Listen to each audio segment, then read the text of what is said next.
बिस्मिल्लाहिर्रहमानिर्रहीम जी, चौथे हिस्से में दोस्तों को खुश आमदीद। अच्छा डॉक्टर साहब, जो बात मैं आपसे कह रहा था कि पीसीजीए की रिट नहीं है, एक्चुअली मेरा मुराद ये थी कि इस तरह के जो इश्यूज़ आ रहे हैं, क्वालिटी के इश्यूज़ आ रहे हैं, और एक जो सबसे बड़ा इशू ये है कि जिस तरह एक क्रशिंग सीज़न स्टार्ट होता है उसकी गवर्नमेंट डेट देती है, और इसी तरीके से एक बीट का जो होता है वो भी एक तकरीबन एक साथ शुरू होता है।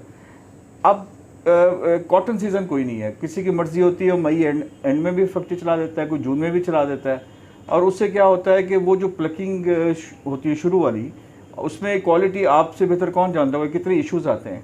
क्या ऐसा मुमकिन नहीं है कि, हालांकि इसकी बहुत बड़ी कोई ज़रूरत नहीं है, कि कोई एक ऐसी डेट हो कि जिससे पहले कोई पंजाब सिंध का सीज़न स्टार्ट ना हो और उस एक महीने के बाद पंजाब का सीज़न स्टार्ट हो। उसका जो सबसे बड़ा फ़ायदा होगा कि जब एक साथ फैक्ट्रियाँ पंजाब और सिंध में चल पड़ती है तो बहुत सारी फुटी स्मगल होके पंजाब में चली जाती है। नहीं, सही बात आप कह रहे हो कि ये हमारे जो बेसिकली है सीड पे डिपेंडेंट है। कुछ सीड जो हमारे पास है ना, उनकी लाइफ कम, यानी कि ग्रो की जो समझो कि 120 से 150 दिन की वैरायटी चलती है। ठीक है, अर्ली कुछ कर लेते हैं, कुछ अर्ली कर लेते हैं, जैसे 20 दिन वाले में फिर गैप पड़ जाता है, क्योंकि ये भी ग्रोअर को अगर आप फैक्ट्री नहीं चलाओगे तो उसको आप, कॉटन एक ऐसा फाइबर है कि उसको आप स्टॉक करोगे तो उसका सीड जल जाएगा। कपास को आप गीली रखोगे मॉइस्चर की वजह से उसके पैरामीटर ख़त्म हो जाते हैं। तो जिनिंग फैक्ट्री बंद करना मेरे ख्याल में कोई अक्लमंदी वाला काम नहीं है। फैक्ट्री का तो चलना चाहिए, बाकी जो हमारे ट्रेड से रिलेटेड जो भी कमिटमेंट्स हैं, जो भी इश्यूज़ हैं, जो कारोबार करने के जो तरीक़ेकार हैं, उनमें बेहतरी लाई जाए। आप जिनिंग फैक्ट्री बंद करोगे इसका सॉल्यूशन नहीं है। नहीं, फैक्ट्री बंद नहीं है कि एक चले इस तरह से, फॉर एग्जांपल आपकी एक डेट होगी 15 जुलाई को सिंध में जिनिंग का आगाज़ हो जाएगा। हाँ। अब हर एक को पता है, ग्रोअर को भी पता है, मिल वालों को भी पता है, हर एक को पता है कि 15 जुलाई ऑनवर्ड हमने फैक्ट्री चलानी है। हाँ। और उसमें जो फुट्टी की जो आमद है वो एक तरतीब से शुरू हो जाएगी। अदरवाइज एक दिन फैक्ट्रियाँ चलती हैं, दूसरी तीसरे दिन बंद हो जाती हैं। हाँ, उसमें और इसी तरीके से पंजाब में हो जाएगी ये 15 अगस्त। मैं एक वैसे हाइपोथेटिकल दे रहा हूँ कि 15 अगस्त ऑनवर्ड जो है वो पंजाब में फैक्ट्रियाँ चलेंगी। हर एक को पता चला होगा कि जी एक तो फुट्टी कम से कम 30% फुट्टी पहुँच जाएगी, 5% फुट्टी आपकी आती नहीं है और 50 फैक्ट्रियाँ चल पड़ती हैं। नहीं, उसकी वजह ये है कि बेसिकली हमारे यहाँ क्लाइमेट का बड़ा, सिंध में अर्ली क्रॉप आ जाता है। हाँ, तो सिंध उसका में डेट अर्ली कर लें आप। भले अर्ली कर लेते हैं, लेकिन कुछ हमारे इलाके के दोस्त हैं वो अर्ली चला लेते हैं, हालांकि उसका कोई फ़ायदा नहीं है। फ़ायदा नुकसान, मैंने तो हमेशा नुकसान देखा है। 1 2 3 4 ऐसे लोग होते हैं जो चलाते हैं, उसमें कुछ हमारे बुरे वाला के कुछ लोग हैं, क्योंकि उनको क्या है, कुछ बैंकों की लाइबिलिटीज़ होती है, उसको रिसर्कुलेट करके कुछ इस तरह से उनकी मजबूरी होती है फिनंशियली, तो इस तरह से कुछ लोग करते हैं। बहरहाल हुकूमत के पास ऐसा कोई कानून नहीं है कि, क्योंकि ये वहाँ पे ग्रोअर के साथ ज़्यादती है अगर जिनिंग फैक्ट्री नहीं चलती है। और दूसरी चीज़ ये कि हमें कोशिश ये करनी चाहिए कि हम प्रो ग्रोअर पॉलिसी बनाएं, क्योंकि जिनिंग फैक्ट्री वाले का जो इशू है ना, वो है बेसिकली वो अपनी कैलकुलेशन करके जो ग्रोअर के बीच में और जो जिनिंग एक्सपेंसेस आते हैं वो करके काम करें। लेकिन हमारा जिनर से ज़्यादा वो ट्रेडर और गैम्बलर बन जाता है, वो रुई ये सर पे बेच देता है। हाँ, वो स्टॉक मार्केट में जैसे बैठा, वो स्टॉक जैसे कि फुट्टी अभी आई नहीं है, 2-2 हज़ार बेल एडवांस में सेल की होती है, फिर बारिशें पड़ जाती है, फिर वो मार्केट में वॉलेटिलिटी आ जाती है, उसमें क्वालिटी भी ख़राब हो जाती है, सप्लाई भी कम हो जाती है, फिर फैक्ट्रियाँ बंद हो जाती है। तो ये हमारी सिंध में मानसून का टाइम होता है, तो ये प्रैक्टिकली सदियों से ऐसे चला आ रहा है कि ये आज की बात क्यों नहीं ठीक हो रहा। मैं कह रहा हूँ कि ठीक होने की ये बेसिकली हमारा जो कारोबार करने का तरीक़ाकार है ना, एक बंदा है कमज़ोर आदमी जिसके पास पैसा नहीं है, वो कहता है पहले मैं रुई बेचूं, पैसे आएंगे मैं चला लूँगा गाड़ी।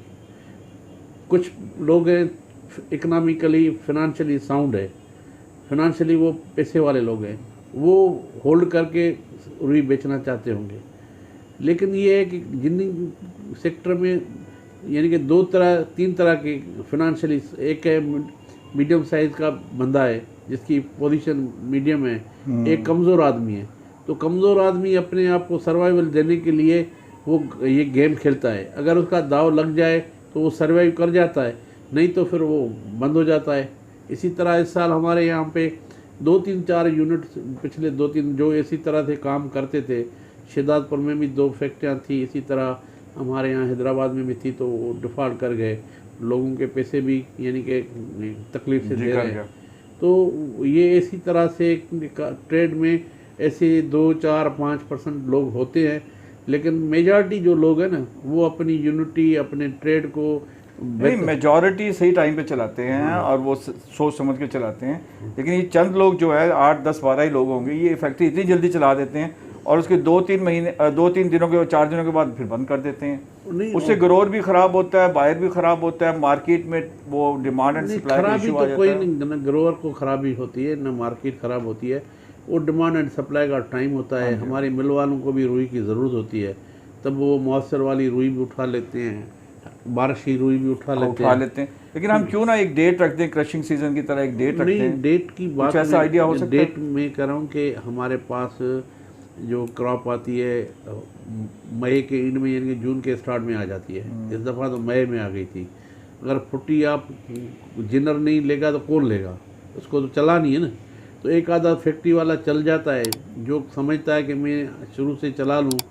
कमज़ोर लोग होते हैं या कुछ ऐसे होते हैं जो चला लेते हैं, ठीक है चलाएं भले।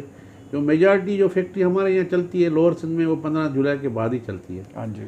और फिर बारिशें पड़ जाती हैं, उसकी वजह से हमें ये जो पिछले 2 साल बारिशों ने बड़ा थोड़ा हमें डिस्टर्ब किया था, क्योंकि क्रॉप आपकी तैयार हो जाए और उसमें हैवी रेन पड़ जाती है, मुसलसल उसकी वजह से डिस्टर्बेंस हुई है।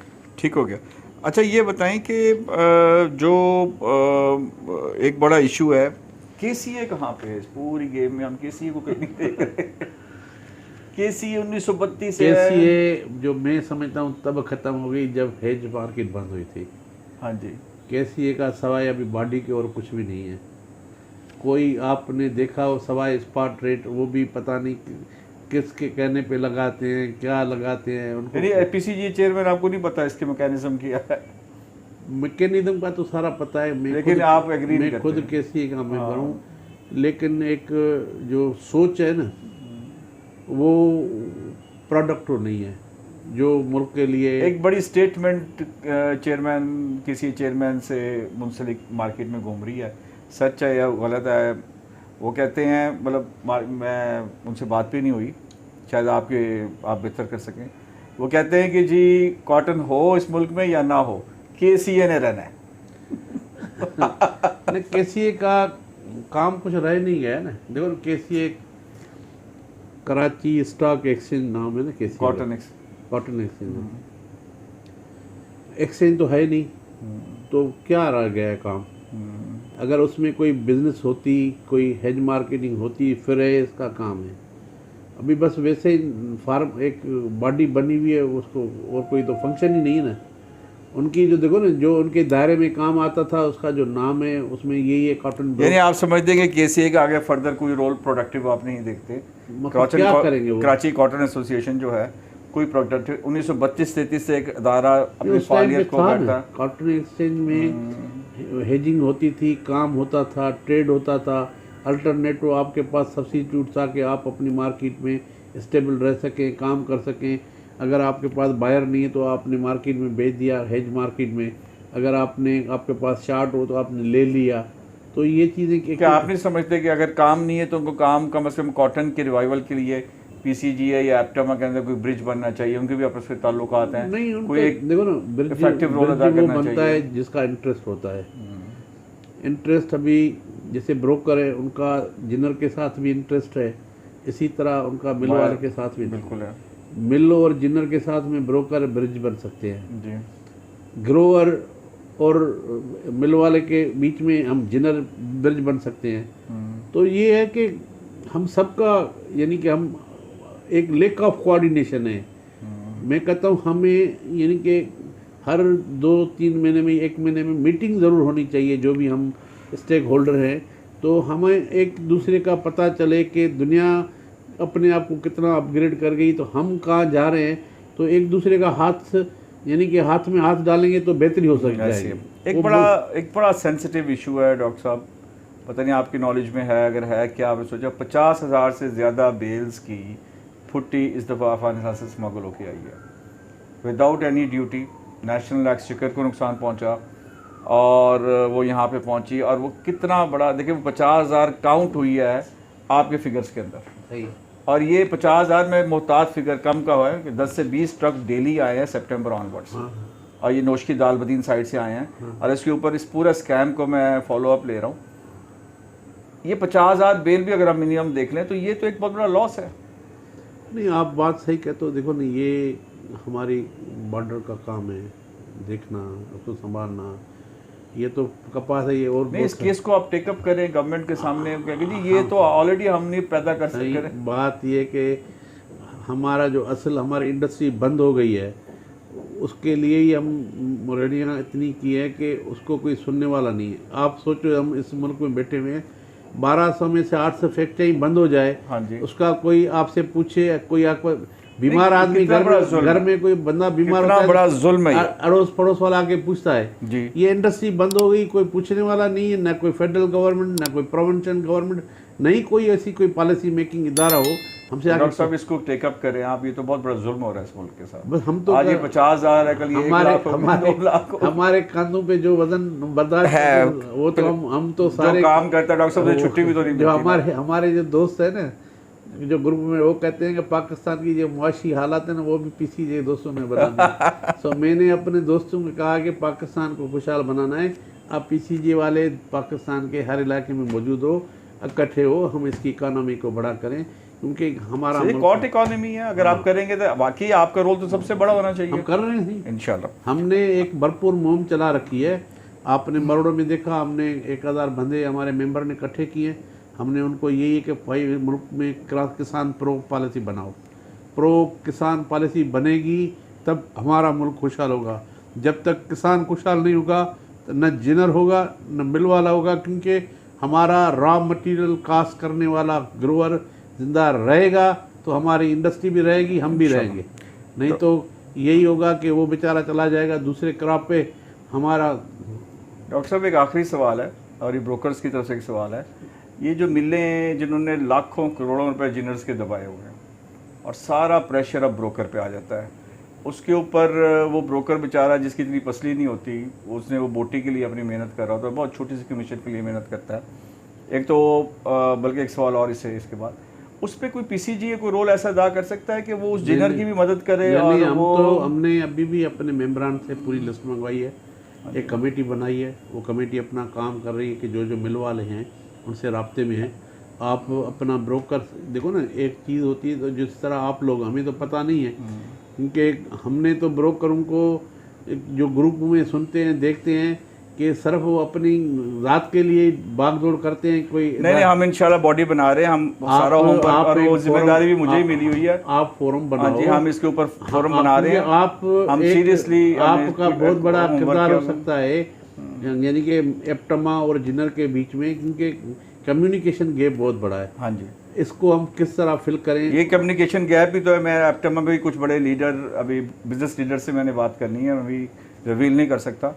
तो मैं ये मैसेज जो आज आपसे बहुत सारी चीज़ें मैंने ली हैं, मैं पहुंचाऊंगा, कोशिश करूंगा। हम देखो, आसिफ इनाम साहब बहुत शफकत करते हैं मेरे ऊपर, शाहिद टाटा साहब हैं, वो सब सुनते हैं।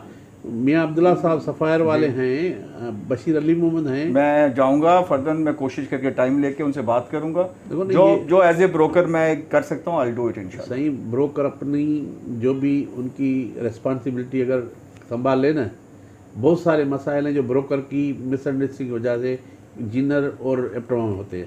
अच्छा डॉक्टर साहब, एक सवाल जो ब्रोकर्स का फेवरेट सवाल है, वो अगर आप इसके ऊपर मेहरबानी फरमाएं, और मेरे सारे ब्रोकर भाई भी सुन रहे हैं। हमारे यहाँ कमीशन में ना बहुत डिफरेंस है, कोई 30 पैसे देता है, कोई 35 पैसे, कोई 40 पैसे, कोई 45 पैसे, कोई सुकड़ी काट लेता है, कुछ स्टैंडर्डाइजेशन नहीं है, कोई सुकड़ी काट लेता है, कोई सुकड़ी नहीं काटता। अब मामला कहाँ से कहाँ पहुँच चुके हैं, बहुत सी मिलें कमीशन नहीं देती हैं, मजबूरी है। एप्टमा से हम उस पर भी बात करेंगे।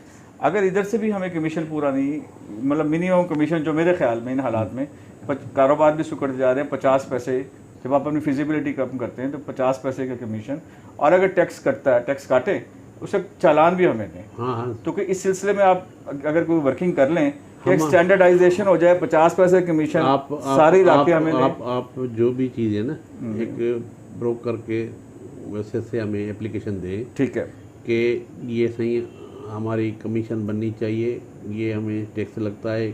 आप कोई भी फिक्स कर दो, हाँ जी, आपके जो भी रेट होंगे हम देख लेंगे कि आप कितनी मेहनत करते हो, आपका कितना हक बनता है, वो हम बैठ के पीसीजी के प्लेटफार्म से हाँ जी, वही कम्युनिकेट हो जाए सबको कि जी ये 50 पैसे कमीशन जो है। भी हाँ जी, आपकी तकालीफ हैं जी जिनर के हवाले से आप आएँ, इश्यूज़ लेके आएँ, और जो जिनर्स के मसाइल हैं जो आपकी वजह से इश्यूज़ हैं उसको आप लुक ऑफ टेक ऑफ करो। और जो मैं इंशाल्लाह सीनियर ब्रोकर से बात करता हूँ फोरम पर, हम प्रॉपर आपसे बिल्कुल रिक्वेस्ट डालते हैं। अभी देखो ना, इसके ऊपर आप देखिए। मैं कहता हूँ जो भी ट्रेड के हवाले से, चाहे ब्रोकर और जिनर के दरमियान हो, चाहे जिनर और अपटमा के दरमियान हो, कोई भी इशू हम बात करके उसका सॉल्यूशन, इंशाल्लाह ये भी नहीं किसी से नाजायज़ी हो, बिल्कुल उसका परफेक्ट सॉल्यूशन देंगे कि मिल को भी चलना चाहिए, जिनिंग फैक्ट्री को भी चलना चाहिए, ब्रोकर को भी, यानी कि हर आदमी को एक सर्वाइवल देना है हमें। ये नहीं कि हम एक ही बंदे को प्रोमिनेंट करते जाएं, दूसरे को दबाते जाएं, तो ये फिर हमारे लिए फिर वो प्रॉब्लम बनेगा। बिल्कुल ऐसा। हम चाहते हैं कि सारे स्टेक होल्डर हैं, सबको इकट्ठे लेके चलें और मुशावरत से काम करें। इंशाल्लाह। डॉक्टर साहब आपका बहुत शुक्रिया, आपका बहुत आपने टाइम लिया, और बातें तो ख़त्म नहीं हुई हैं लेकिन इसका फीडबैक आएगा इंशाल्लाह। और मेरी उम्मीद और कोशिश ये है, प्रोग्राम अगर लॉन्च होते हैं थोड़ा टाइम लगेगा, और अगर बाय द टाइम आपके वो टैक्स वाला और फीस वाला मसला हल हो जाए तो सबको पेशगी मुबारकबाद। डॉक्टर साहब ने कुछ चीज़ें मुझे दिखाई हैं, अभी मैं शेयर नहीं कर सकता, तो इंशाल्लाह हो सकता है कि आपको बहुत इसी हफ्ते या अगले हफ्ते में अच्छी खबरें मेरे जिनर भाइयों को मिल जाएँ। आप सबका बहुत बहुत शुक्रिया, जुड़े रहिएगा और फीडबैक ज़रूर दीजिएगा, इस प्रोग्राम को देखिएगा। डॉक्टर साहब ने जो बात भी की है वो दिल से की है, और ये वाकई ही मेहनत कर रहे हैं इस ट्रेड के रिवाइवल के लिए। हमेशा की तरह एक अच्छे आदमी हैं, एक अच्छे जिनर हैं और एक अच्छे पाकिस्तानी हैं। बहुत बहुत शुक्रिया, थैंक यू वेरी मच।